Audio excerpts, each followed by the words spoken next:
Yo,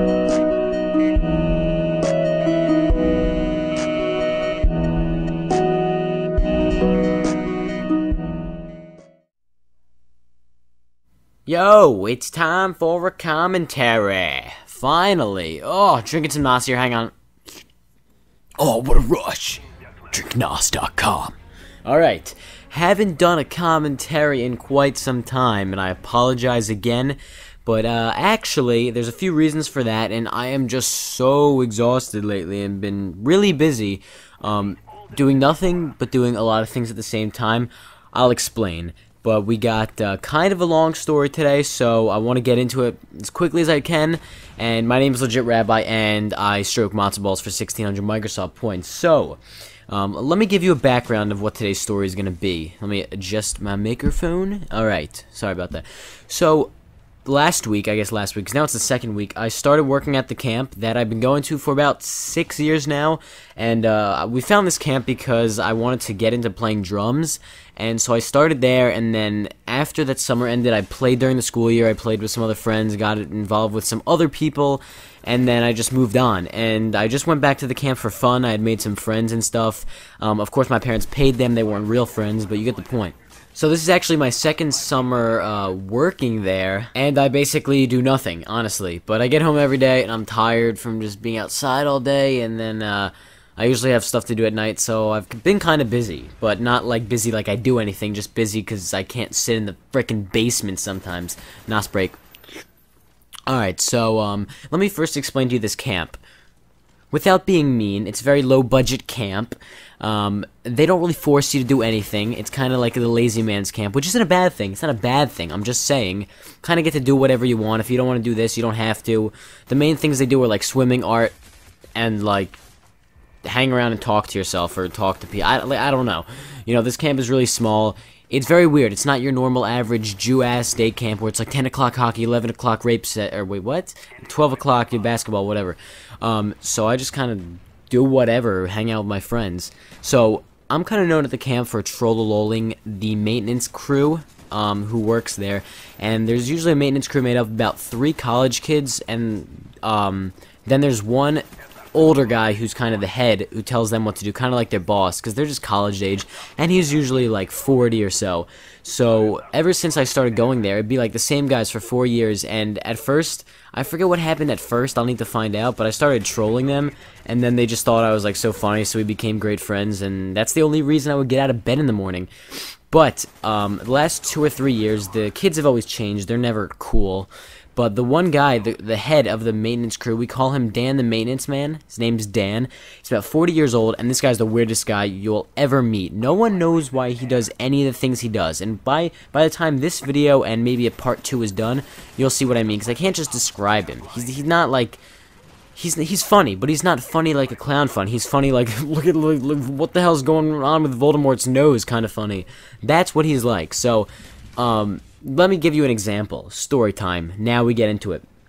So, last year we had a skunk infestation in the camp, and there were skunks living in the theater barn. And mind you, the camp's very low budget. If there's another way to get rid of the skunks, they're not gonna hire a professional exterminator to do it, right? So, during, I guess it was like a field day, fun day, whatever, there were like inflatables, slip and slide, moon bounce, all that stuff out on the field for the kids, and they were playing on it. And one of the girls is like, look on the grass, there's some skunks. So we look over, and right in the open field, there's about 5 skunks, like, scurrying around, and then a 6th one who was just laying there. And it looks kind of like it was smushed by a car. So we take some time, we actually find out that one of the skunks is injured, and the reason that they were sitting in the open field was because they had to move this sick skunk into the woods. And I guess the skunks are kind of like, you know, no man left behind, switch to your pistols faster than reloading kind of... Wait, I don't know if he says that. But yeah, you get what I'm saying. Nos break. Oh, it's so sporadic today. So the skunks are just kind of sitting there in the field, and they refuse to... we can't scare them away. We're not trying to scare them away, but we don't want to get sprayed. But they're not afraid of us. They just need to help get this sick skunk into the woods, so they weren't going back to the theater barn, weren't going back to the woods, and it was becoming a problem because the skunks were in the field where the kids were. So the owner of the camp calls Dan the maintenance man over to kind of take control of the situation. And like I said, he's not a professional exterminator. He's a contractor during the year who works at the camp for a summer job.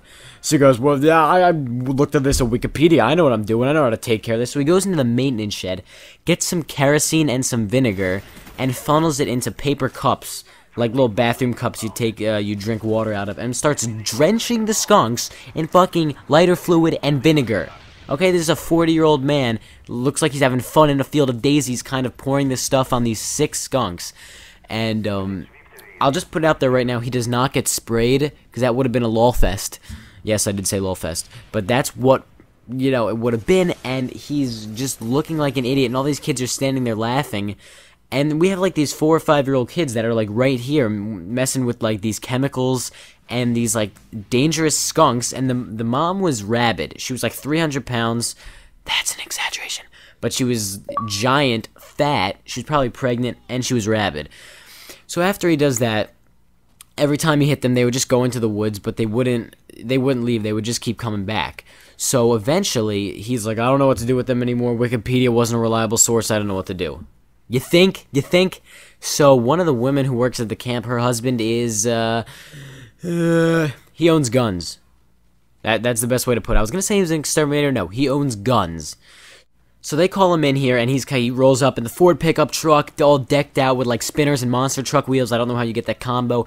Like, the Orange County Chopper's mustache, aviator glasses, what else? Tattoos, beater, I don't know. And then in the back of his truck, he's got a gun rack with guns on it and some sickles and knives just, like, scattered around the truck. So he comes in. And last year, my friend and I also worked at the camp, and we were kind of overseeing the kids having fun. You better not fucking comment about that. I don't want to see anyone make a comment about that. But then, so we were kind of working there, and he was like, you two work here, you come over here. So we had like a meeting, and we were kind of scared, because we didn't know if this guy was going to kill us or what. So it's my friend and I, it's the 2 of us, and then Dan the maintenance man, and this guy with the gun. So we kind of get in a huddle, and he's like, alright, you guys are going to help us. And he hands my friend and I a bed sheet. Just like a regular bed sheet, and he tells us to hold it up in front of these kids who are like 4 and 5 years old so they can't see what they're doing. And we blind these little kids with a bed sheet while the guy with the gun and Dan the maintenance man go to his truck, get a pitchfork and shovel, and beat the living shit out of these skunks. I mean, crushing skulls like bar fight kind of deal. Just whip it as hard as they could. And they were cracking some skulls, I'm sure they were. And once again, the skunks didn't leave. They just kept coming back. And I seriously don't know why. I don't think skunks spray. That's got to be a myth, because it would have happened. I want it to happen so badly. So badly. But it didn't happen. So after about, like, 10 minutes of this, after these kids are, like, traumatized by, you know, just seeing a brutal assault on animals by full-grown human beings, then the guy with the gun is like, alright, get these little kids out of here. Like, you could have done this 30 minutes ago. Okay, thank you. So then after that, we huddle up again, and he's like, you guys are going to help us.